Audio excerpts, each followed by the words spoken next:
फिर ननद के साथ कैसे शादी करनी? कैसे कर ले, मैं हमको मुझसे बहुत पसंद था। अपनी छोटी ननद से शादी करने वाली सुकला देवी की मदद पुलिस ने तो नहीं की, लेकिन पुलिस ने उसे मनोचिकित्सक के पास काउंसलिंग करने की सलाह देते हुए वहां भेजा। दरअसल मनोचिकित्सक और जो जानकार हैं वो इसे एक तरह की बीमारी, ऑब्सेशन की बीमारी बता रहे हैं। इसके लिए एक महिला अधिकारी को भी लगाया गया।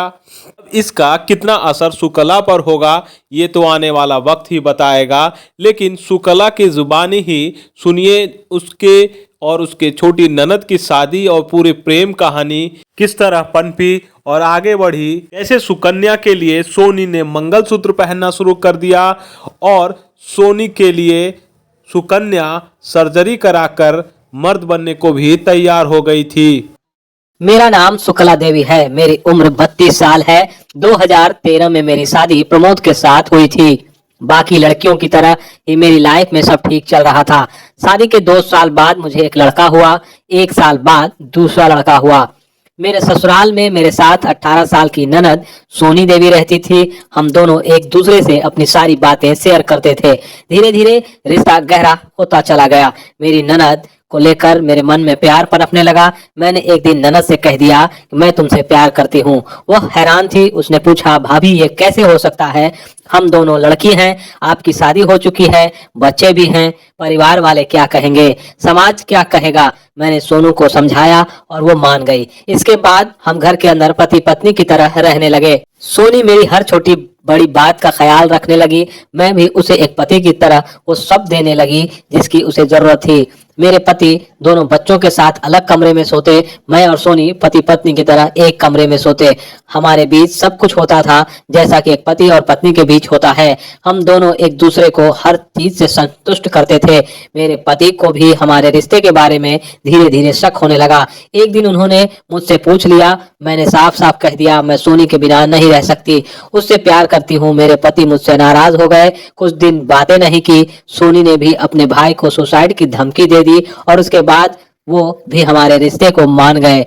पति को रिश्ते के बारे में पता चले अभी कुछ ही दिन बीते होंगे, मेरे ख्याल से 5 महीने पहले की बात है। मैंने ननद से कहा क्यों ना हम दोनों शादी कर लें।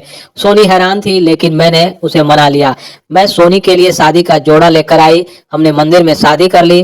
शादी के जोड़े में सोनी इतनी खूबसूरत लग रही थी कि मैं बता नहीं सकती। सोनी मेरे साथ मेरे नाम का सिंदूर लगाने लगी, मेरी लंबी उम्र के लिए मंगलसूत्र पहनने लगी।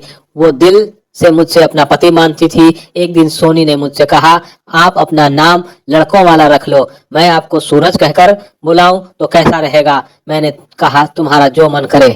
हम दोनों में प्यार इस कदर बढ़ने लगा कि मर्दों वाला फील देने के लिए मैंने अपने बाल लड़कों जैसे कटवा लिए, लड़कों जैसे ही कपड़े पहनने लगी। मैं तो सोनी के लिए सर्जरी करवाकर अपना जेंडर तक बदलने के लिए तैयारी करने लगी थी।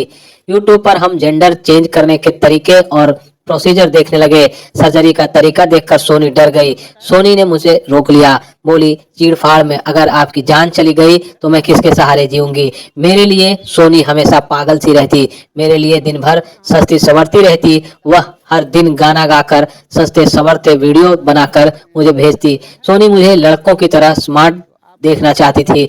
बाल बढ़ते ही वह हर दिन टोकती थी। वह चाहती थी जब भी वह उसके पास आए बस लड़कों वाला फील हो। हम दोनों को एक दूसरे से ऐसा प्यार है कि वह दूसरे लड़कों से भी नफरत करने लगी। एक बार तो मैंने सोनी को कह दिया कि तुम किसी और से शादी कर लो, लेकिन उसने कहा अगर ऐसा हुआ तो वह जान दे देगी। मेरे पति को कोई कमी नहीं, पति में कमी होती तो हम दोनों से 2-2 बच्चे कैसे हो जाते। बस प्यार हो गया इसलिए ननद को पत्नी बना लिया और अब पति से भी कोई मतलब नहीं रखती, सब कुछ ननद से है। मैं एक खाद दुकान का काम करती हूँ, जितना कमाती हूँ सब ननद को दे देती हूँ। ननद की खुशी में ही अपनी खुशी तलाशती हूँ। ननद भी मुझ पे प्यार करती है और खुशी ढूंढती है। जब सोनी मेरे सामने आती है तो मैं अंदर से पति वाली फीलिंग आने लगती है। मैं खुद को लड़का महसूस करने लगती हूँ। उसे देखते ही पत्नी वाला एहसास होने लगता है। जब मैं उसे टच करती हूँ तो वह पत्नी जैसा सुख मिलता है। इतना ही नहीं, वह भी जब मुझे टच करती है तो पति जैसा एहसास होता है। मैं मानती हूँ कि जिस्म तो सिर्फ मनोरंजन है, प्यार का घर तो दिल है। हम दोनों का प्यार दिल की गहराइयों से है, दिल से मनोरंजन नहीं बल्कि सच्चा प्यार होता है। सोनी बहुत अच्छी है, बोली और स्वभाव से उसका सब कुछ अच्छा है, प्यार है, हमें पति पत्नी की तरह पूरी तरह से एक दूसरे से समझ जाने के लिए मजबूर करता है। मैं बार बार उससे पूछती रहती हूँ, तुम्हें जरूरत हो तो शादी करा दूं, लेकिन वह कभी तैयार नहीं हुई क्योंकि दोनों एक दूसरे के बिना अब जी नहीं पाएंगे। हम दोनों के बीच सब ठीक चल रहा था, तभी सोनी की बड़ी बहन यानी मेरी बड़ी ननद को ये सब पता चल गया। वो सोनी को लेकर अपने घर चली गई, मैं अकेली पड़ गई। सोनी को घर वालों ने किडनैप कर लिया, इसके बाद मैं पागल जैसी हो गई हूँ। उसके बिना खाना पीना कुछ नहीं भाता। पुलिस वाले कुछ मदद करेंगे ये सोचकर थाने गई, मेरे साथ मेरे पति भी थाने गए, लेकिन पुलिस वालों ने मेरी कोई मदद नहीं की। मैं सोनी के बिना नहीं रह सकती, वो भी नहीं रह सकती मेरे बिना। सोनी को मेरे बर्थडे से एक लाल साड़ी गिफ्ट दी थी, ये साड़ी सोनी को बहुत पसंद थी। अब वह उसी साड़ी को लेकर सोनी का एहसास करती है। सोनी को पाने के लिए वह हर दिन थाने के चक्कर काट रही है।